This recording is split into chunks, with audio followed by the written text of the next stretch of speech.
جی صاحب، سوال میرا آپ سے یہ ہے کہ ایک طرف تو ہم دیکھ رہے ہیں کہ نیشنل لیول پہ پاور پالیٹکس ہو رہی ہے جتنے بھی پولیٹیشنز ہیں، سیاسی جماعتیں ہیں، اور پھر چاہے وہ گورنمنٹ کی ہیں، اپوزیشن کی ہیں، گورنمنٹ کے اتحادی ہیں، اپوزیشن کی مین جماعتوں کے اتحادی ہیں، سیاسی جوڑ توڑ ہو رہا ہے، نیگوسیشن ہو رہی ہے، چارٹر آف ڈیمانڈز رکھا جا رہا ہے، کچھ دو کچھ لو کی بات ہو رہی ہے۔ اس ساری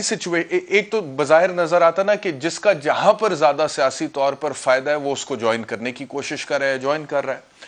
لیکن دوسری طرف پرائم منسٹر اس بیرونی سازش کا ذکر کرتے ہیں اور وہ کہتے ہیں کہ ہمیں تھریٹ بھی کیا کہ، اور ثبوت کے طور پہ وہ خط لہرایا انہوں نے جلسے میں۔ آپ کے پاس کوئی خاص اطلاعات اس حوالے سے؟ جی شیام صاحب، تھینک یو ویری مچ۔ پہلی بات یہ ہے کہ جو کچھ ہو رہا ہے اس میں نتھنگ نیو،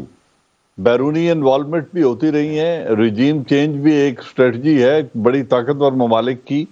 اگر کوئی لیڈر ان کی بات نہیں مانتا یا ان کی جو اسٹریٹجک انٹرسٹ ہیں ان کے مفاد سے، اس کا مفاد ان سے ٹکراتا ہے، اس کی پالیسی ان کے ساتھ ان سنک نہیں ہے، تو یقیناً ایسی ریجیمز کو جہاں ان کا بس چل سکے وہاں وہ ریجیم چینج کی کوشش بھی کرتے ہیں۔ یہ بھی کوئی نئی بات نہیں ہے، اور ہمارے ملک میں تمام سیاستدان، یقیناً سیاستدان سیاست کرتا ہی اقتدار میں آنے کے لیے، تو ہر آدمی نے اپنا اپنا پرائس ٹیگ نکال کے باہر رکھ لیا جب یہ حکومت کا سنگھاسن ڈولنے لگا۔ تو میرے خیال میں جو کچھ ہو رہا ہے اٹ از ویری نارمل، اور کوئی ایسی نئی چیز نہیں ہے اس وقت یہ ہو رہا ہے؟ اس وقت عمران خان کے خلاف کوئی بیرونی سازش ہو رئی ہے؟ جب پرائم منسٹر آف پاکستان یہ کہتے ہیں اور وہ لاکھوں لوگوں کے سامنے کہتے ہیں، اور یہ بھی کہتے ہیں کہ میں نے جو اہم حلقے ہیں یا اہم انسٹیٹیوشنز ہیں ان کے ساتھ یہ انفارمیشن شیئر کی ہے، تو I am sure he is neither joking nor is he, I can dare say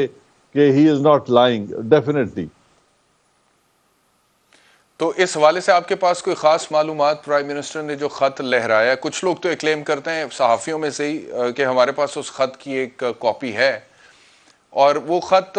یہ بات ہوتا ہے نا جن صاحب کہ وہ ڈپلومیٹک چینل سے آیا ہے، وہ کوئی انٹیلیجنس ایجنسیز کی طرف سے دیا گیا ڈاکیومنٹ پرائم منسٹر کو نہیں ہے، کیونکہ اس کا جو ذریعہ بنے وہ شاہ محمود قریشی صاحب بنے جو کہ فورن منسٹر ہیں۔ تو ڈپلومیٹک لیول پہ پرائم منسٹر صاحب کو آپ کے خیال میں دھمکی دی گئی کسی ملک کی طرف سے کہ اگر آپ انٹرنیشنل لیول پہ فورن پالیسی انڈیپینڈنٹ اڈاپٹ کرتے ہیں تو آپ کا رجیم چینج کر دیں گے؟ دیکھیں وایا میڈیا کیا یوز کیا گیا، آئی ہیو نو انفارمیشن، اور جو مختلف جرنلسٹ، جس طرح ایک دو فیمس جرنلسٹ نے کہا جی میرے پاس اس کی کاپی موجود ہے، تو یہ وہ لیٹر نہیں ہے جس کا وہ ذکر کر رہے ہیں، اور اس پہ انفارمیشن منسٹر بڑی واضح بات کر چکے ہیں کہ ان کو اس لیٹر کا کوئی علم نہیں ہے۔